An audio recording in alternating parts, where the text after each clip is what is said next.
Hulikam ang ilang minor de edad sa Mabitak, Laguna na umakyat sa bubong para tumalon sa ilog noong kasagsagan ng masamang panahon. Babala po, huwag niyong gagayahin ang nasa video dahil mapanganib po ito.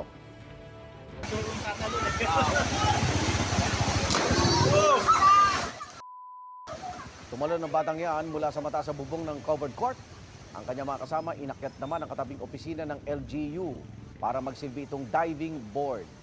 Aminado ang mga bata na ilang beses silang sinaway ng mga otoridad pero paulit-ulit pa rin silang tumatalon sa ilog. Bukod sa ito'y delikado, ilang beses na rin nagbabala ang Department of Health na huwag maligo o maglaro sa maruming tubig dahil pwede itong pagmula ng mga sakit gaya ng leptospirosis.